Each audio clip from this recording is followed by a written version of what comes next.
Bonjour à tous, merci à vous d'être là, d'être curieux et d'écouter cet épisode.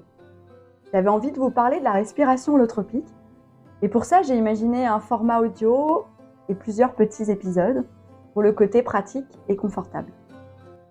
Alors avant de vous parler de la respiration holotropique, je vais me présenter. Je m'appelle Stéphanie, j'exerce mon activité de psychopraticienne à Bordeaux et également en visio pour certaines formes d'accompagnement. Je suis aussi facilitatrice en respiration holotropique et je me suis spécialisée dans le traitement des psychotraumatismes, également dans l'accompagnement des expériences en état de conscience élargi et puis dans l'accompagnement de l'intégration des expériences vécues dans ces états de conscience, qu'ils soient issus de la respiration holotropique ou d'autres types d'expériences avec et sans substance. Mais ici, je parlerai principalement de la respiration holotropique.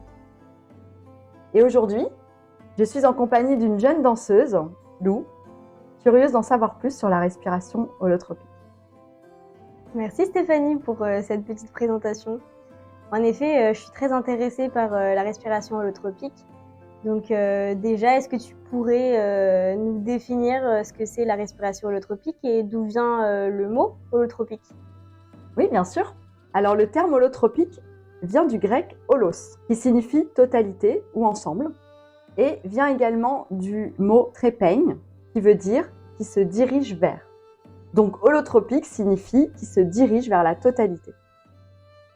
Et donc la respiration holotropique, c'est une pratique qui va induire une transe par l'association d'une respiration amplifiée et accélérée avec des musiques spécifiques. Très bien, ok. Et est-ce que tu peux nous dire d'où elle vient, la respiration holotropique, et c'est quoi ses origines ? Alors ses origines, donc en fait c'est une pratique qui a été mise au point dans le milieu des années 70 par le docteur Stanislas Grof et sa compagne Christina Grof.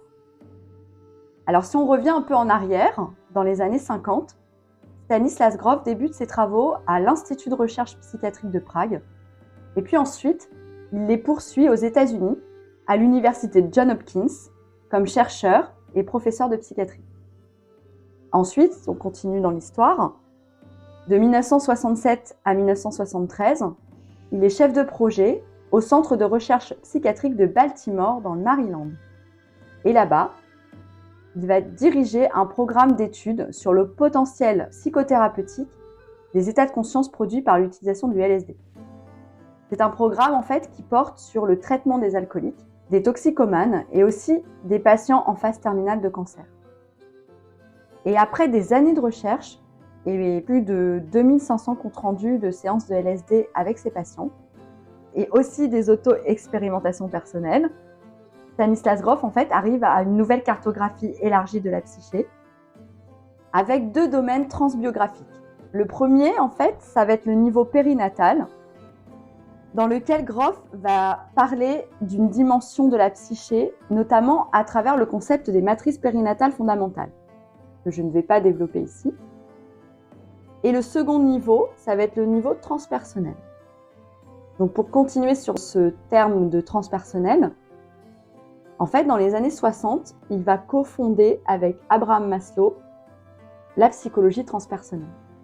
Ce courant de psychologie est un prolongement de la psychologie humaniste, mais qui intègre la dimension spirituelle.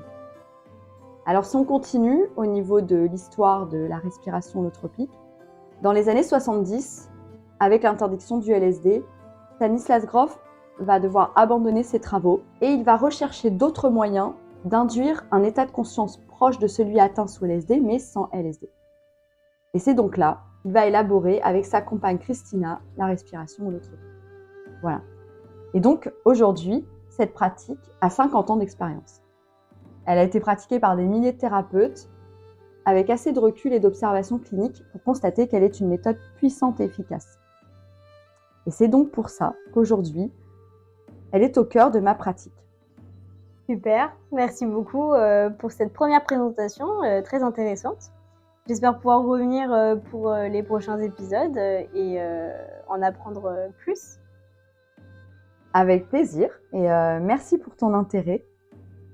Et donc dans le prochain épisode, je parlerai des principes de base de la respiration anthropique ou comment ça fonctionne. Voilà, merci beaucoup, merci à tous, à bientôt.